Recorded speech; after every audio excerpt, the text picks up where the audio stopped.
Welcome to the Urban Third, where we turn our third of an acre into a food forest with a very limited budget. This is us, and who could forget the star of the show, Scout, our three-legged puppy. All right, hi, welcome back.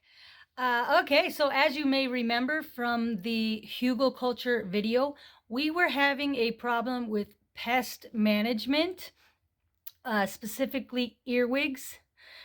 But then I also got a chip drop, which you'll see in a future video, and I was worried about termites. So my solution was chickens. So here's how I did it. I first got a coop from a woman on Craigslist for about $150, I think. And it sat in the backyard for probably about a year before I finally decided to use it. Next, I needed some bedding for the coop, something soft for the chickens. I used the chip drop because I already had it there. But then I looked on the next door neighbor website, and a lovely neighbor gave me some pine shavings, and another one gave me some straw bales. So now the chickens are happy in their soft bed, and they're staying warm at night. And I think they even find little grains in there. Look who's waiting outside the door. That's how I know they're hungry. Or at least that they want snacks. I actually don't really like when they do that because they poop all over the patio. And there's Scout.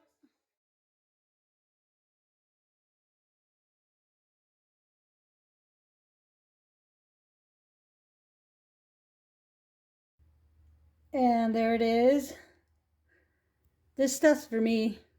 Apples and pears. And this is for the chickens. And I'm going to mix these in. I'll take you along for the ride because you're going to think it's the cutest thing ever.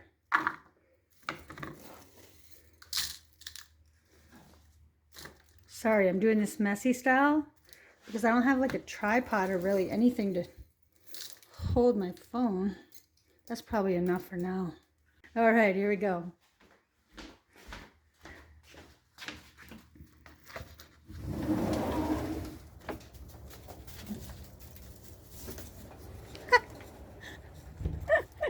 I already dropped some and they're already eating them. Come on.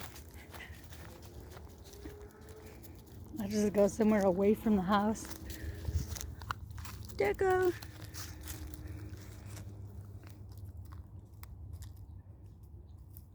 I probably could have crunched the shells up a little more. Should have.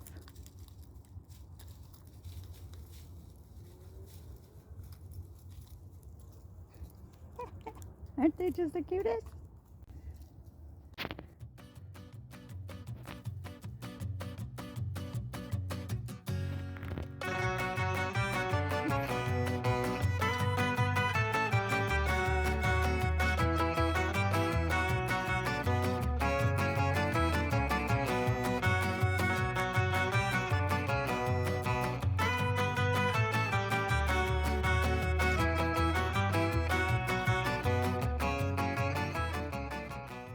So those were just fun snacks, but that's not what they're really supposed to eat. What they really want to eat are things like grains and seeds and greens.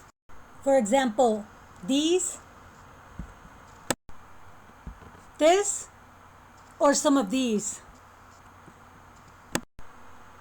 They also really like to nibble on these and these.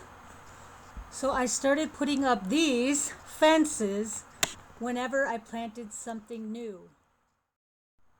All of this fencing I got off of our neighbors on the next door neighbor website or Craigslist.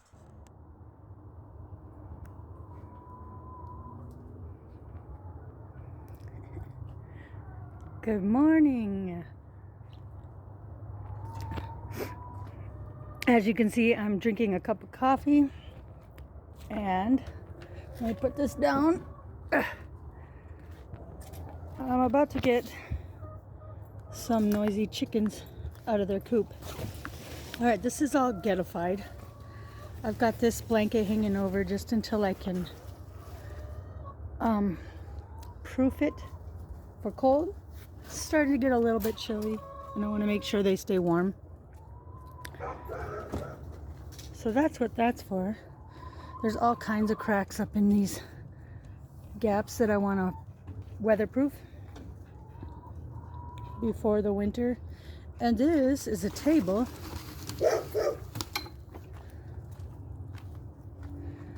used because something broke this with the previous owner and got in. And we don't want that happening to our little girls. Yeah, my husband's tire, yeah.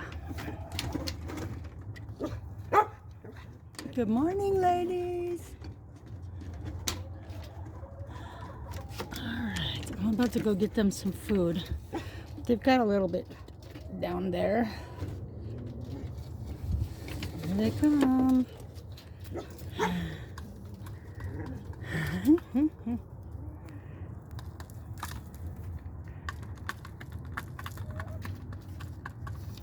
And I'm not letting them out right now because the dog's running around and I don't want to have to watch her.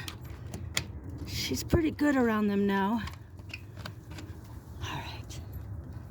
They're happy little ladies. Looks like they might need a bath again. This one had mites when I got her. That's Tootie. She's struggling. But her feathers are starting to grow back in. And now she needs another bath. But it's so cold right now, so we're waiting. All right, morning, ladies. Story time.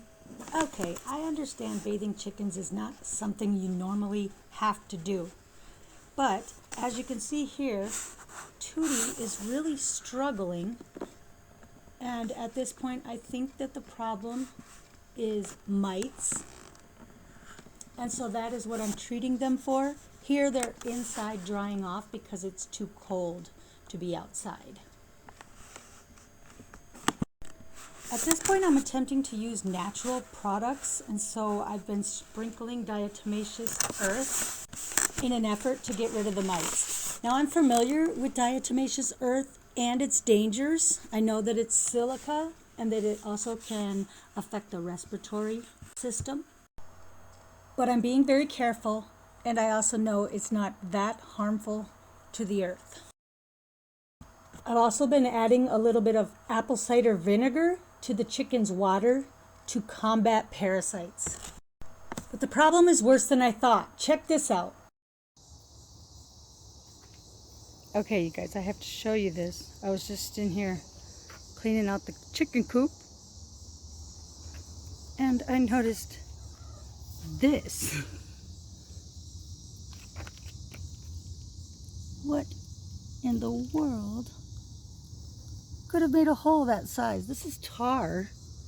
I've got the chicken coop sitting on a plot of tar. What in the world could have made a hole that big?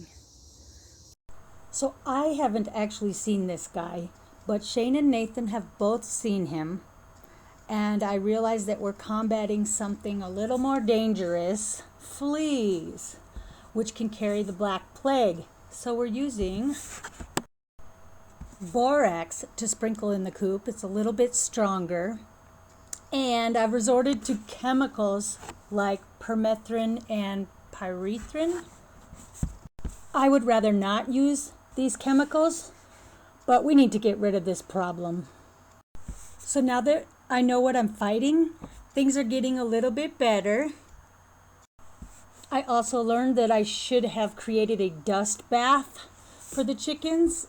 I picked up some sand from a neighbor on the Next Door Neighbor website and some backup sand from another neighbor on Craigslist.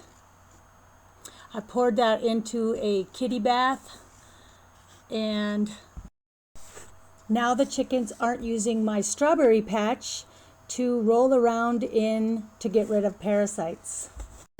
So what I can say about having chickens is that it has been a very rewarding experience. with a huge learning curve. And we no longer have an earwig problem.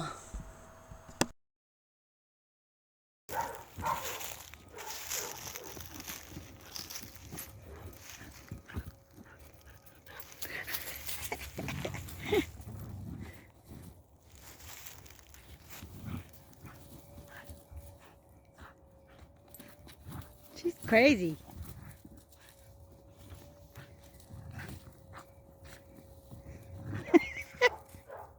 Oh yeah, I loved my 3 chickens so much, I got 2 more. This is Freckles and Houdini.